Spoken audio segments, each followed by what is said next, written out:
Hello, good afternoon and welcome to Joy News today on Multi TV. My name is Kwabna Chenchen. Coming up this hour, death toll rises in Bani mine explosion in the Upper East region.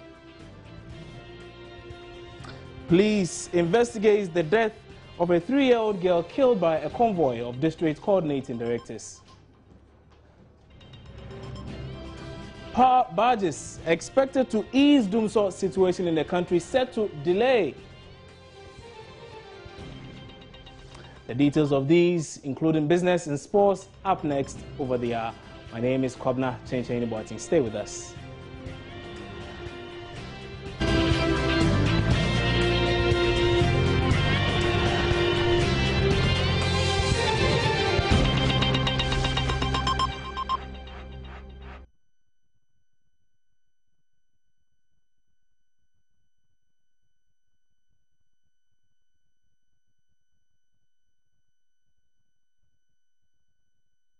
Now, the death toll in the Bani mine explosion has risen to 3.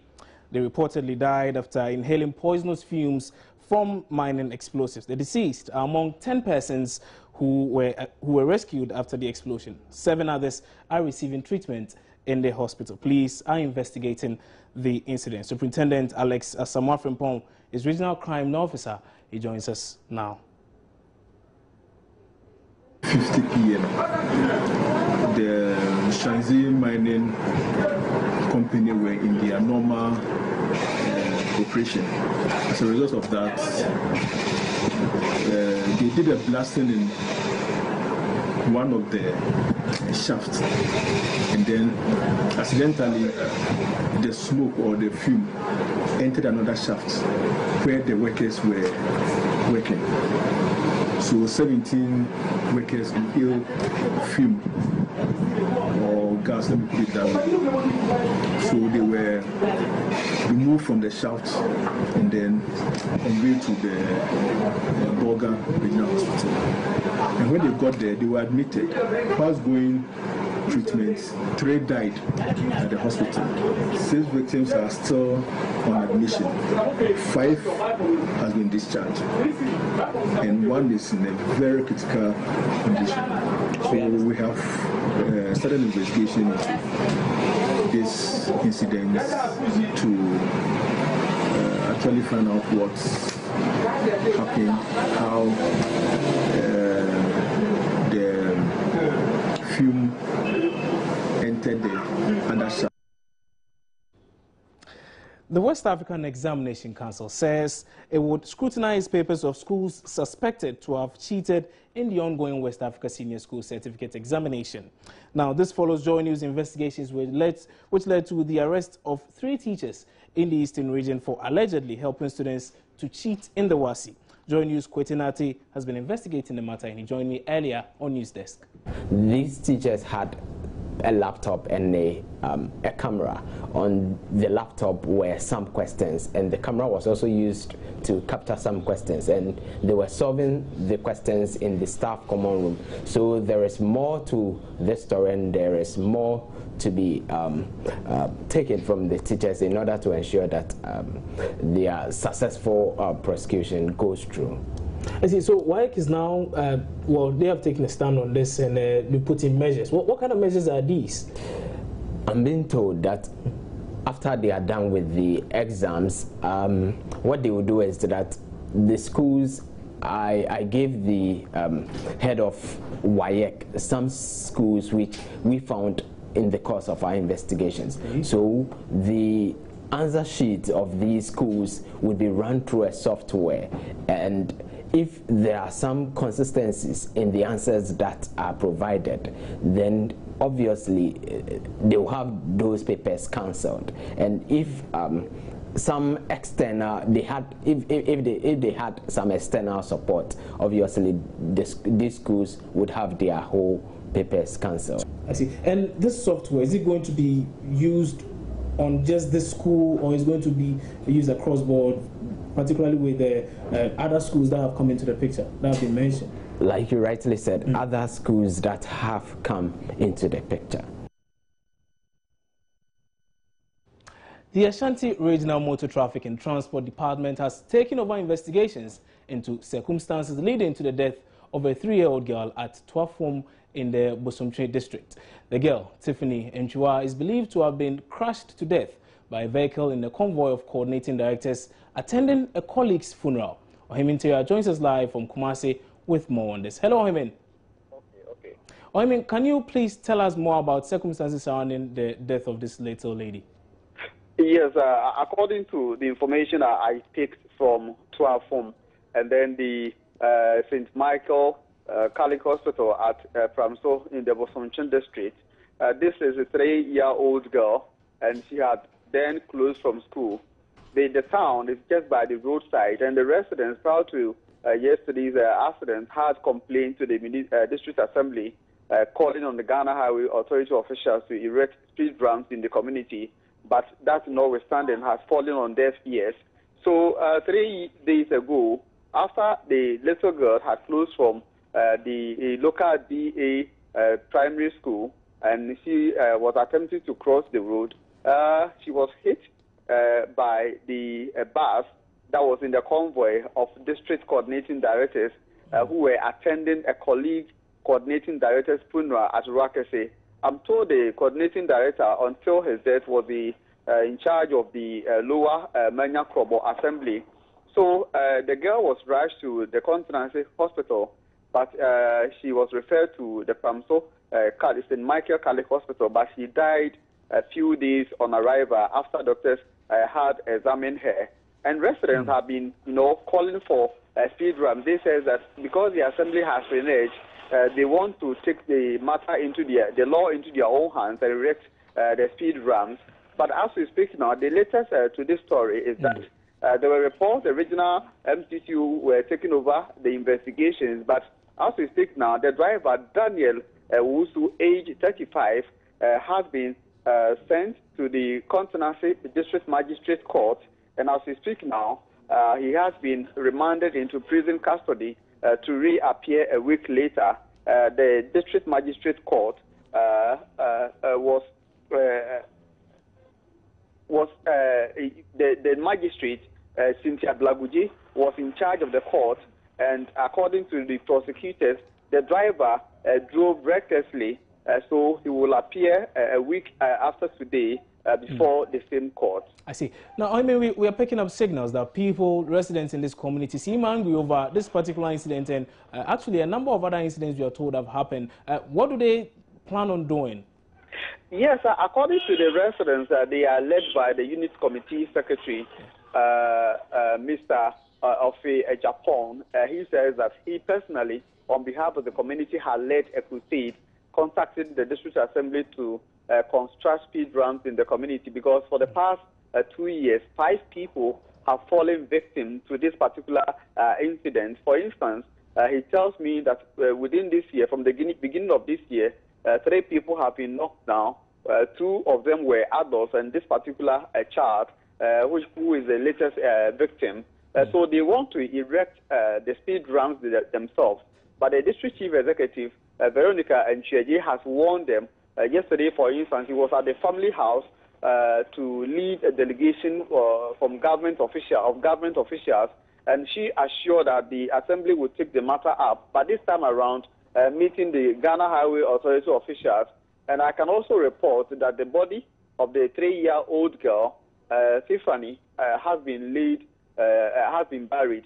She was buried last night. So for now, the family are still in mourning the death of this 3-year-old girl, whose mother is also 7-month-old pregnant. Wow. And Ohemin, in relation to this latest incident, you are told the driver in question, the driver involved in the accident, has actually been transferred. What can you say about that? How true is that?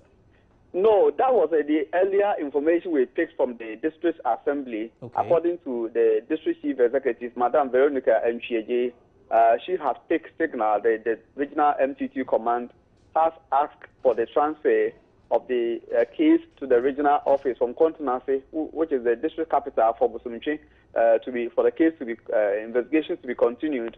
But the latest information is that Daniel Owusu, who is a driver of Jache Pramso Senior High School, and was in charge of the bus to the funeral has been remanded into prison custody by a continency district magistrate court presided over by Cynthia Blaguji. So as we speak now, he is behind bars and will reappear a week after today. Thank you very much, Oheminteria, for that update. Oheminteria is my colleague with sister station Love FM in Kumasi. Member of Parliament for Fantiakwa North, Kwabena Mankwai Siama, has challenged claims by government that power barges to augment power supply in the country will arrive in April.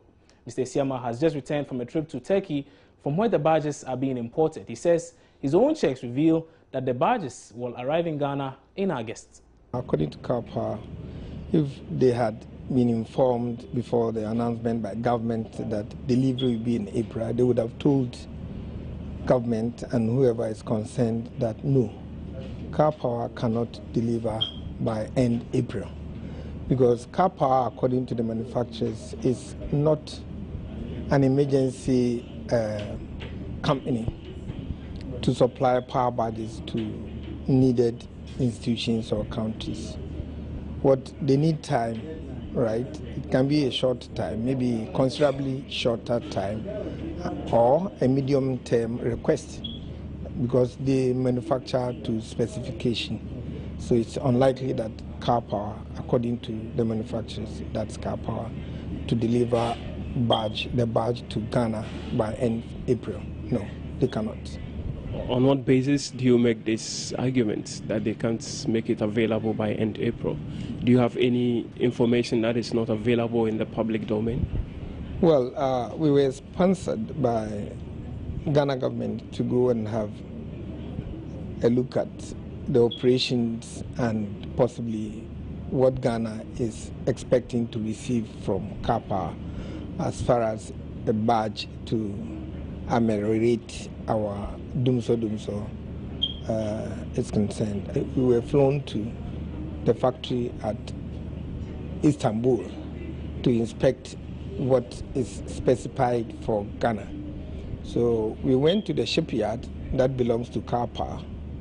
We saw several of the ships under construction. We saw one which is a 120 megawatt ship with 6 engines that can be sent to Ghana on condition that the Ghana government establishes an LC of 50 million to Car Power.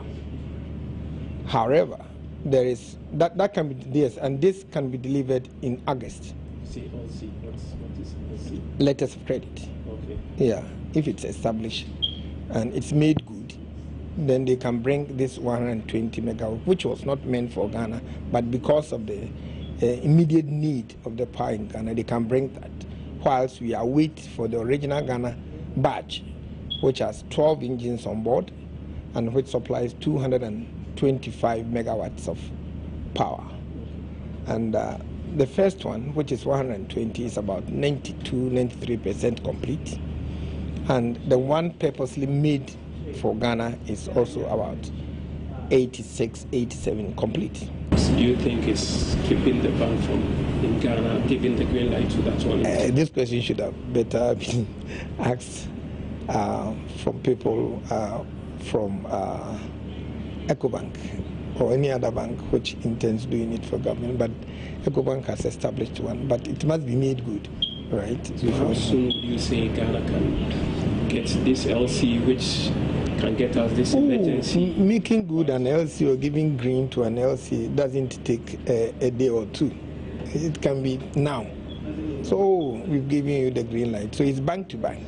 When the bank in Turkey is certified that the bank here, EcoBank, has given them the green light, then it is made good, and they will make sure they bring the badge here by end September. Now it seems the power crisis, or let me just say Dumso, has intensified. In my area, Adenta, I've not had lights for almost 3 days, and many share my frustration of little or no power. Francis Aban has been following the story and told me earlier, considering the latest developments, the situation may ease at the end of the year.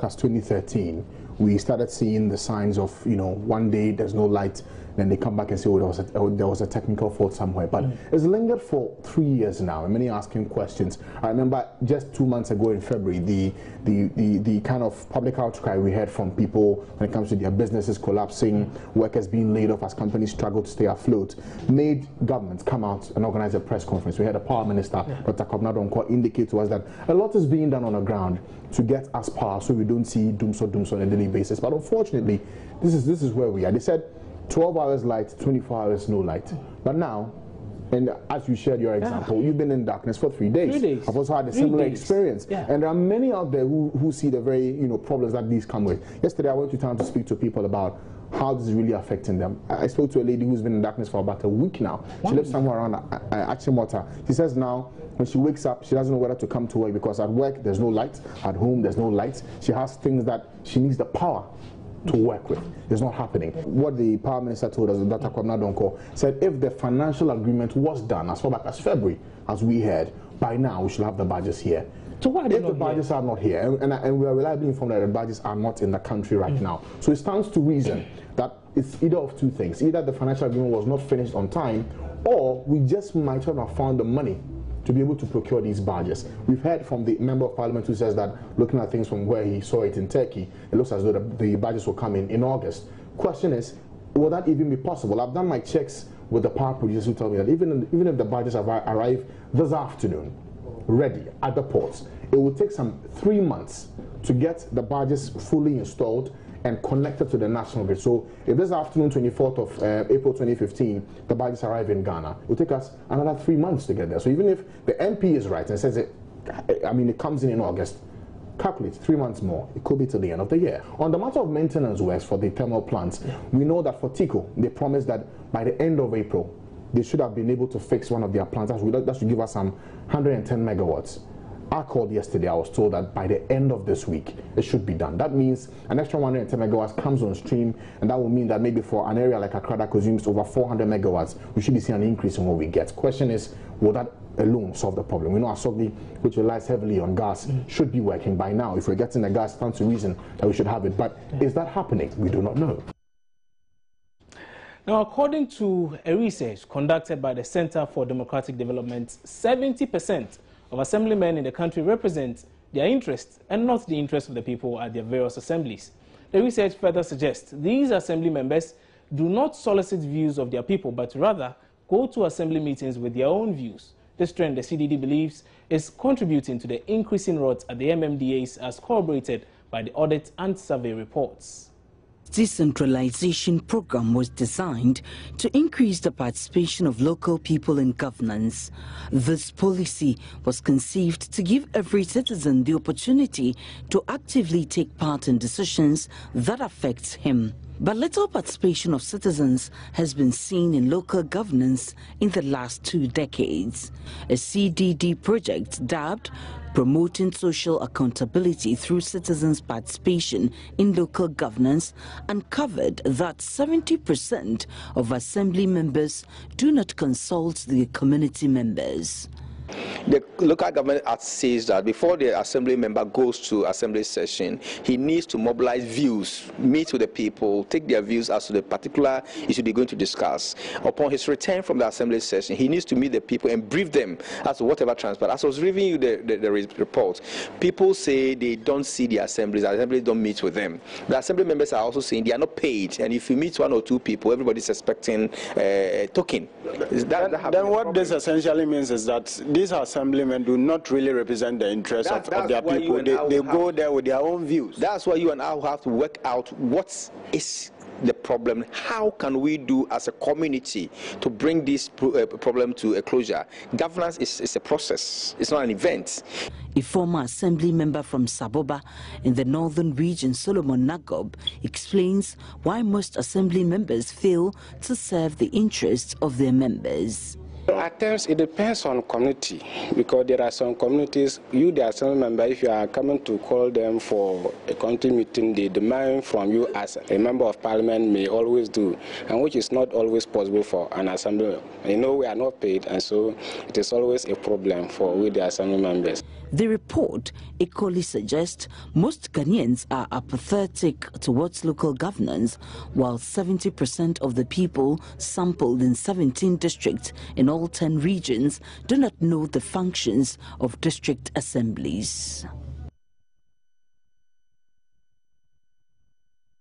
Meanwhile, Dean of Studies and Research at the Institute of Local Government Studies has endorsed the CDD's revelations that assembly members more often represent their own interests rather than the people they serve. He, however, added that the assembly members cannot be blamed entirely for this behavior. He blames it on a number of factors, including the local government law, which he says is outmoded and needs to be reviewed to reflect current governance laws. Mr. Eric Osen-Odro is also advocating for the election of district chief executives rather than appointment. With CDD, because most of the assembly members may seem to have put their interest above that of the people they are supposed to represent. They cannot do otherwise, because the Local Government Act requires that they consult the people they represent before they attend any assembly meeting. After every assembly meeting, they are expected to give them a feedback. But the question we need to ask ourselves is, what then is the platform? Because the Constitution, the Act said they should consult.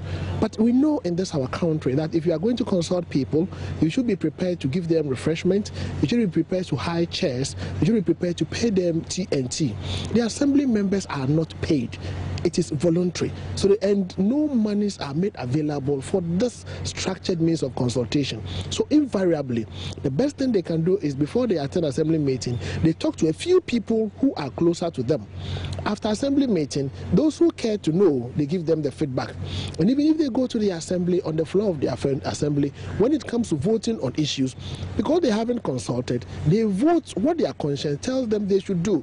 In that case, I would want to agree with CDG that they represent their interests. But we shouldn't limit it to the assembly members. We should go back and then ask ourselves, our parliamentarians, do they represent themselves or they represent the constituencies? How many parliamentarians go back to their constituency to consult before coming back to their parliament to vote on an issue? Representative democracy is expensive. So I would want to say that we need to structure and streamline it well. Let us provide a formal platform which should go with resources to encourage people who represent a larger section of the community to consult them, because it is very clear that they represent themselves than the people they represent. Do you feel that the act that establishes DCEs in itself is a problem and that it should be amended? I believe so. I think our local government laws are becoming outmoded with contemporary governance, and we have to review it. But let me also put it on record that I am aware that there is an ongoing review process to consolidate all the local government laws in Ghana. But I'm saying that we should look at the way chief executives are appointed again. The Constitution Review Commission made a recommendation. We should look at the recommendation again vis-a-vis the government white paper. But the government white paper vis-a-vis the Constitutional Review Commission's recommendation, that's not much.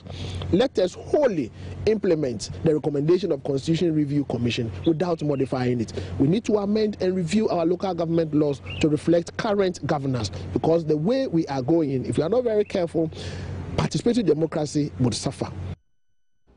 Research conducted by the National Commission for Civic Education shows that Ghanaians are unhappy with Parliament.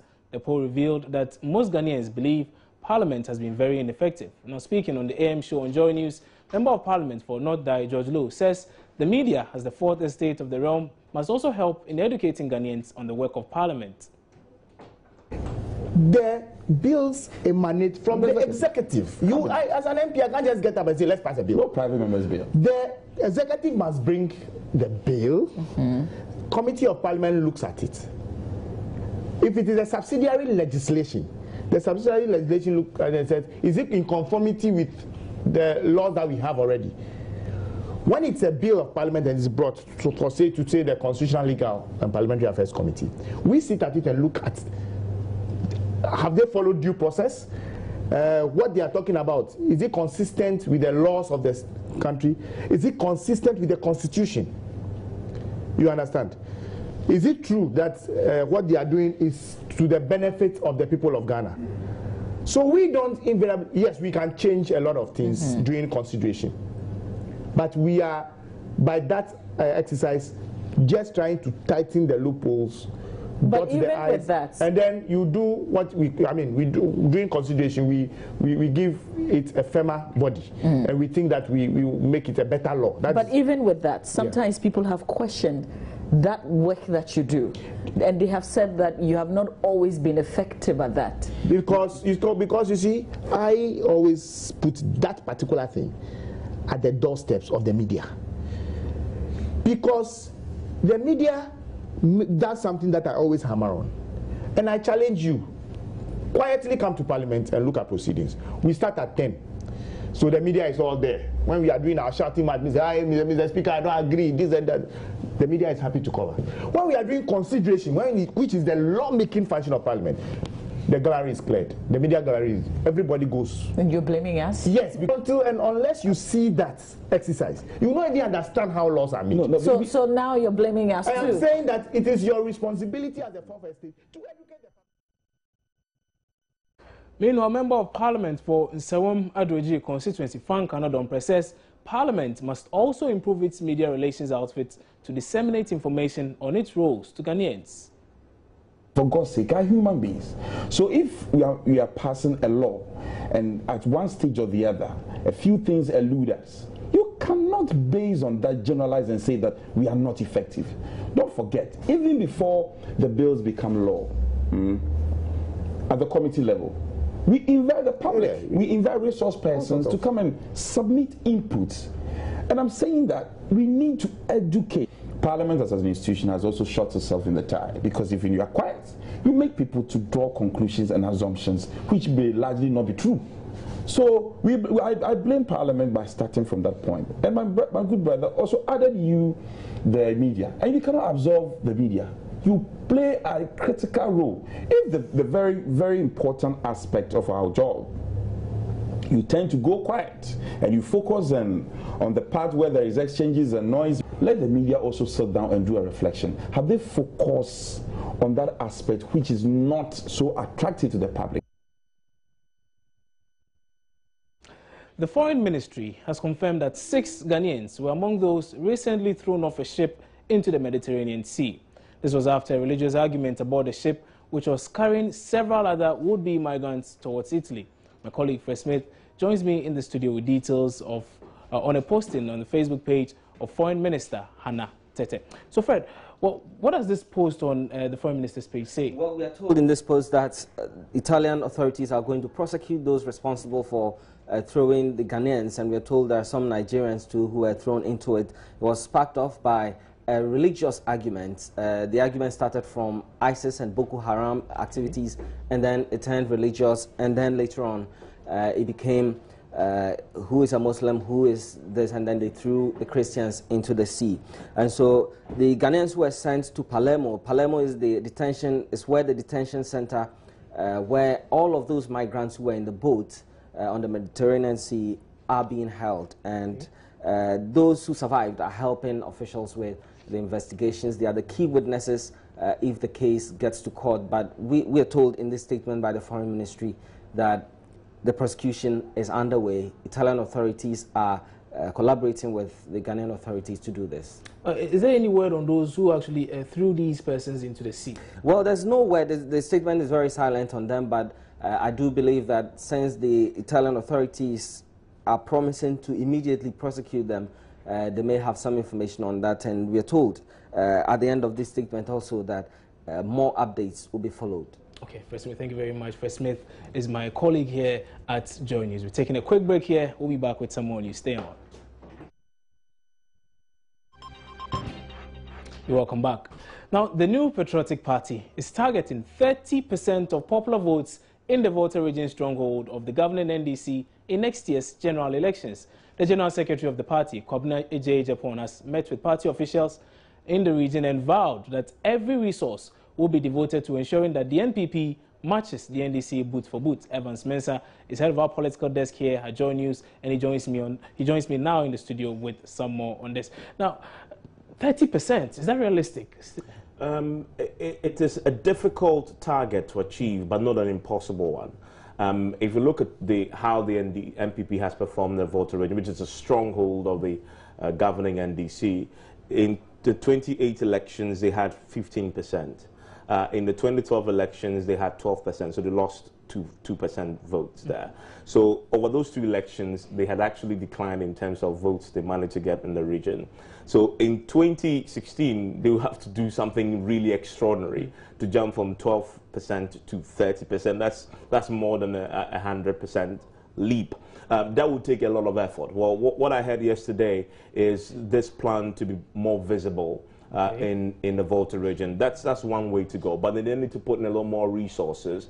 The Nana Dankwa Kufuor have to go there and endear themselves. Then they have to take advantage of some of the failings of the NDC in the voter region. We've seen, I think last year, some of the residents of the voter region taking to the streets to demonstrate against the government for not fixing some roads they had promised to fix. The government took it very seriously. We know that roads have begun there. And so they need to take advantage of some of these failings and show the people that the current government had not done as much as they had promised to do. If they're able to capitalize on all these and put in a bit more effort and put more visibility and more resources there, and then maybe they can hope to make some ground and achieve this 30%. But it's a difficult one, but as I said, not an impossible target. No, but some would say, I mean, this reaction from the MPP, I mean, some are saying it's just a reaction, particularly after the NDC said they were targeting some 1 million votes in the Ashanti region. Could this be the case? Absolutely true. I mean, if you hear, and the NDC consistently said that this 1 million votes agenda, it's something that they're taking very seriously. And if you've seen what has happened, the evidence on the ground, they're taking it seriously. So they sacked the minister, the Ashanti regional minister and the deputy, primarily because of that, because they were seen as dividing the front of the party at a time when the party wants to make serious inroads in the Ashanti region. And so we cannot have the Ashanti regional minister and the deputy stand in the way of the party getting 1 million votes. What the president do is sack both of them when the factions were developed behind the minister and the deputy. Both of them had to go. They are bringing in another person who is described as a grassroots person to lead in terms of the Ashanti regional minister.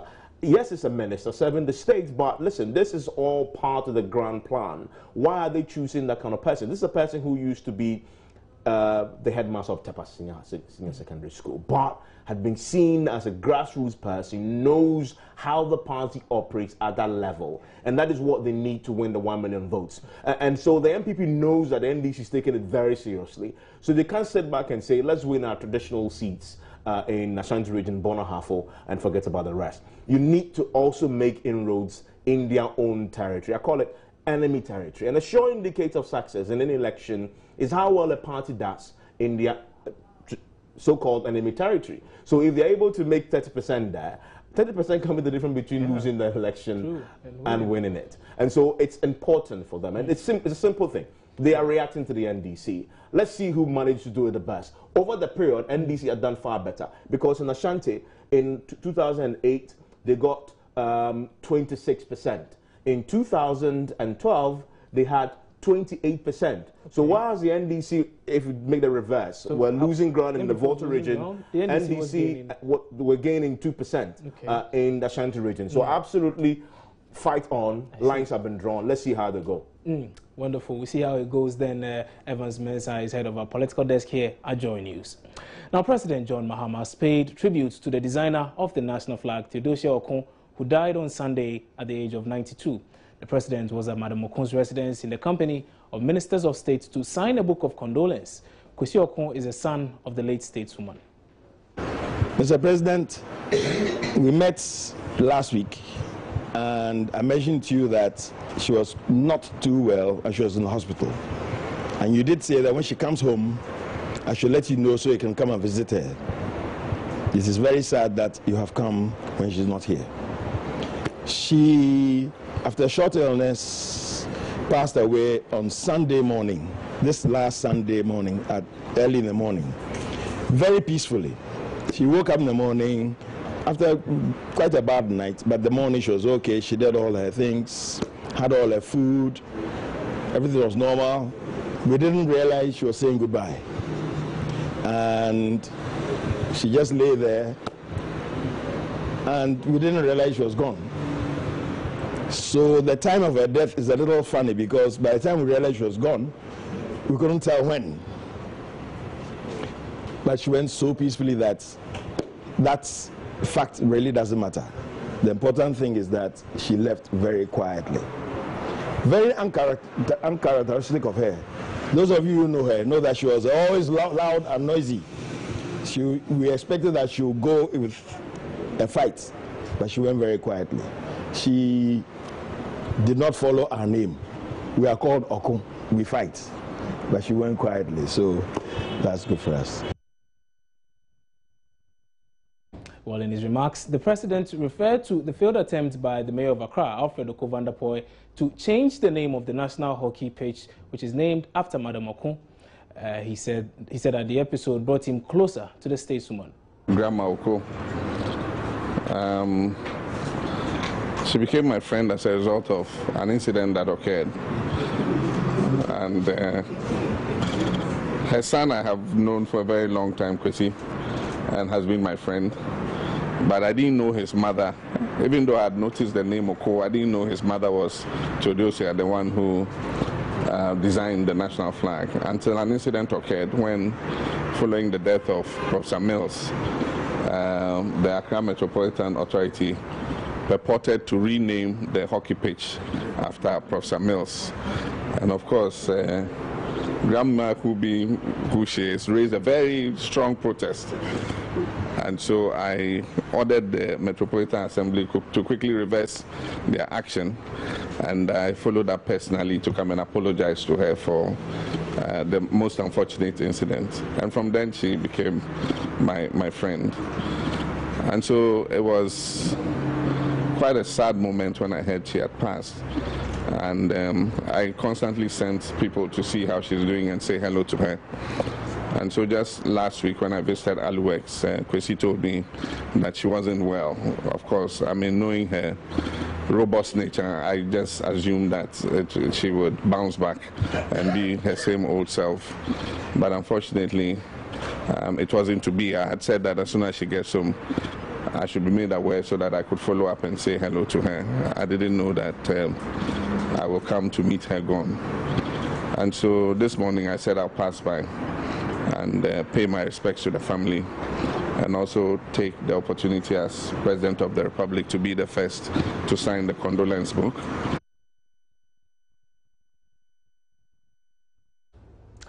Football star Samuel Nkum is making the news across the entire United States of America for all the wrong off-pitch reasons. Mr. Nkum reportedly owes his landlord some rent and other charges. The landlord has filed a lawsuit claiming the footballer not only failed to pay his rent but damaged the property while he lived in it. One of the biggest newspapers in the world, the Washington Post, first reported the story last week. Joining me now in the studio with more on this particular one is Benedict, also of our sports desk. Hello, Benedict. Hi. Yeah, thank you for joining us. Pleasure. Now, Benedict, obviously, this thing comes to me as a surprise because we think, or we all know or assume that these footballers are very rich. How come he hasn't paid his bills? Well, when the story broke, actually, we did some checks on it, and what I'm picking up is that because it's Samuel Nkum whose name is on it, well, you can say he's owing. But if you go into the story, it's not just about Samuel Nkum owing, but I think there was a miscommunication between the club he played for at DC, in the MLS League, that's DC United, and the owner of the building. What actually happened was Samuel Nkum, when he moved there, they were going to pay him $100,000. That's for a year. So if you calculate that money and the amount of money he was going to get every month, going into that building or that apartment was going to be too much for him to pay. It means that he was going to pay $2,000 every month. So what happened was that the owner of the building, that's Mr. Wallet, actually told Samuel Nkum that the amount of money he was going to earn at the club will not make it possible for him to move in. So there was an agreement between the club and the owner of the apartment, which the club agreed to pay $2,000 for Samuel Nkum every month. You understand? So Nkum left the club for Houston Dynamo. That was some months back. And since then, he did not return to the house. So I think the problem with Samuel Nkum is he should have you know, notify the landlord that I'm leaving the place. You understand? Because he refused to do that and now he's not available to talk on the issue, that has created the whole controversy about Samuel Nkum owing, and you know, it has become a very big issue. So what happens to this debt now? Does he still have to pay, or he has to be paid by his former club? Well, now he's been sued, so they've contacted the club, and the club now, they are looking for income. They've tried reaching him. I mean, he's nowhere to be found, so they've sent a message to his agent as at this morning. I checked on the club website, and that's what they are doing. They are trying to establish contact with Nkum at least, so they will know when exactly he left the place, so they can calculate and see how best they can resolve this issue. A lot of money in there, right? Absolutely. $85,000 is not any money. I see. Okay. Thank you very much, Benedict. Benedict also is my colleague here at Joy News. He's with the sports department now. He's been mentioning a lot of figures. So on that note, let's bring you business.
Managers of Ghana's economy have begun engaging investors, fund managers and financial institutions outside the country ahead of a planned Eurobond issue slated for June this year.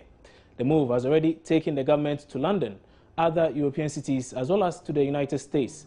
The government will not be seeking to raise funds during this roadshow. It is testing the market to ascertain expectations before the bonds issue, which is expected to kick off by June ending. Ghana is hoping to raise about $1 billion to finance debts that are maturing and to finance some projects outlined in the 2015 budget. According to Deputy Minister of Finance Mona Korte, the government is likely to settle on Barclays, Standard Chartered Bank and Deutsche Bank for advice on the June bonds issue.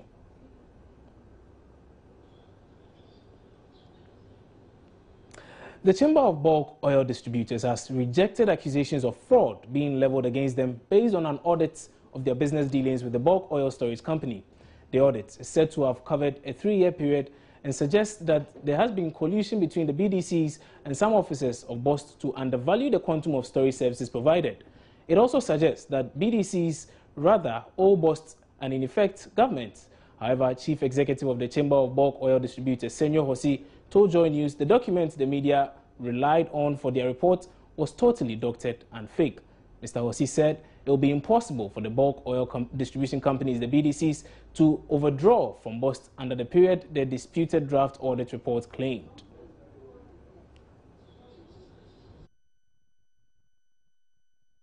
Well, that'll be it for business. Up next is sports.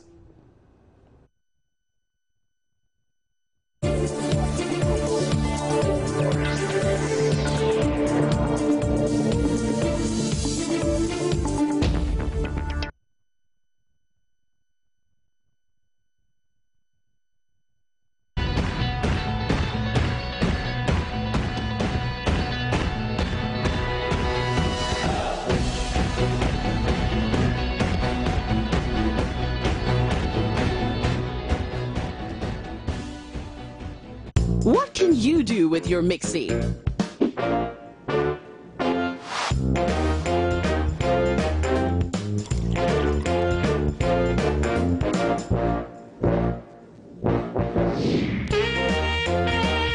And you?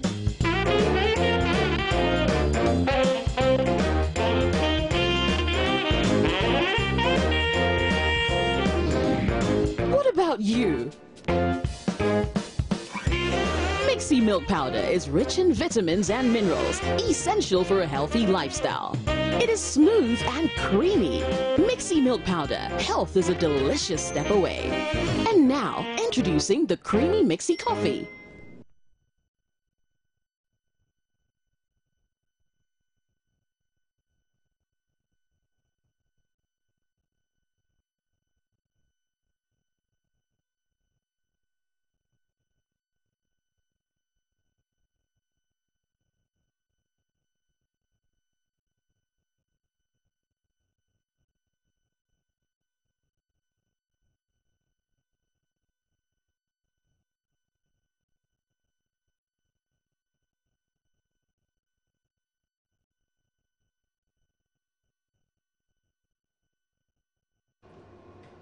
And welcome to the Midday Sports, which is proudly brought to you by Mixy Milk Powder. We continue our build-up to the big game at the Accra Sports Stadium later this Sunday. Accra Great Olympics are in action against Accra Hearts of Oak. We caught up with the director of the Oli Club, Fred Papo, on what he makes of the game.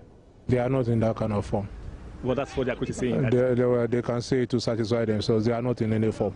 We don't respect any form of Accra as of There's a good opposition. We know that it's not a small club, it's a big club, but they shouldn't go around bragging that they are in the form of their lives. They are not in any form.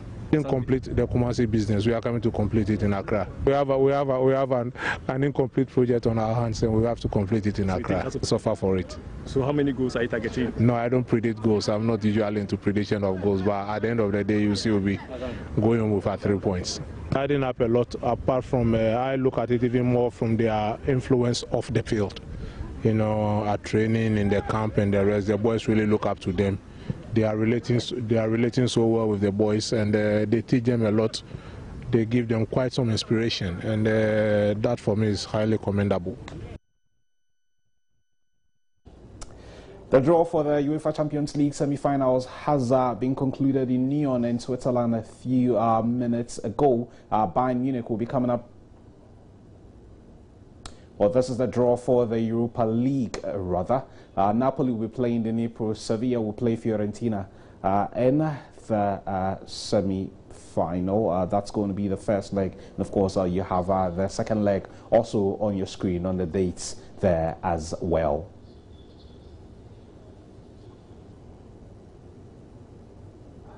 We get to see the fixtures of the UEFA Champions League semi-finals as well. Barca will be playing Bayern Munich in the first leg at the Stadio Camp Nou, with Juventus also playing Real Madrid in the first leg at the Juventus Arena. And then we have the dates for the second leg.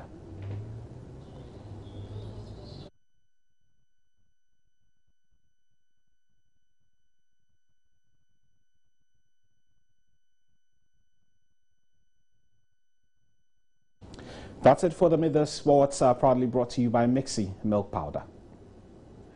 Hip live artist Kwao Kese is no longer in prison custody.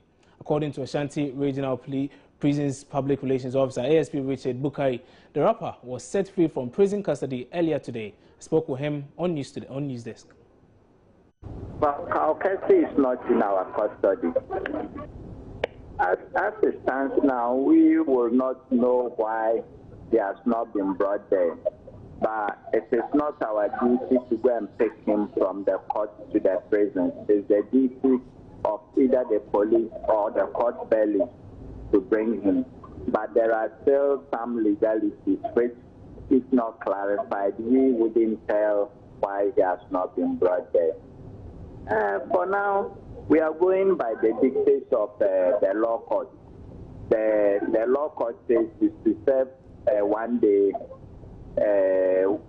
in prison, pay a fine of 1,200, in default become for 3 years imprisonment.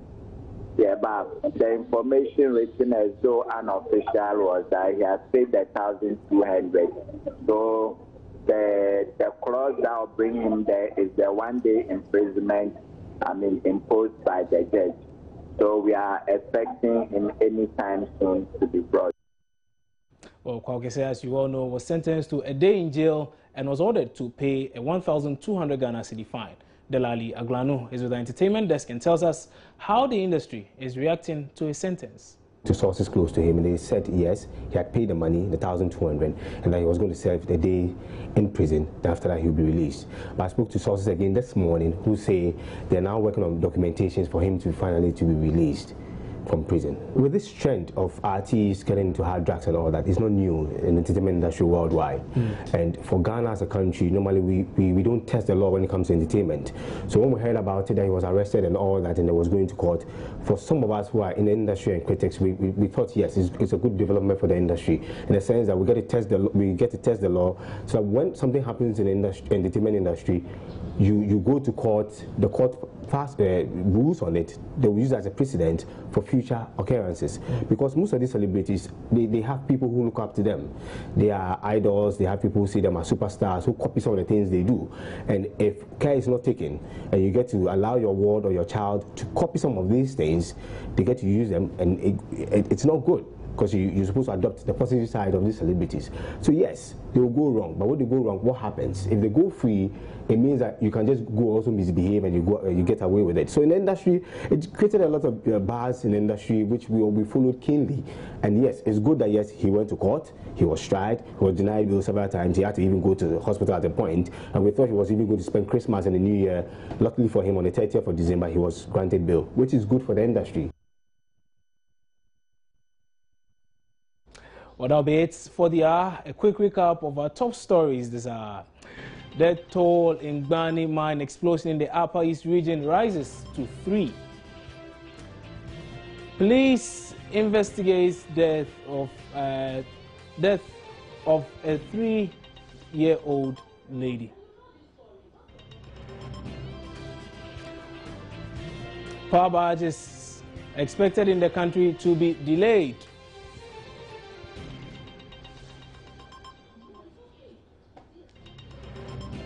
Well, that'll be it for the hour. My name is Kobna Chencheni Boti. For more news, do well to log on to myjournline.com. Have a good afternoon.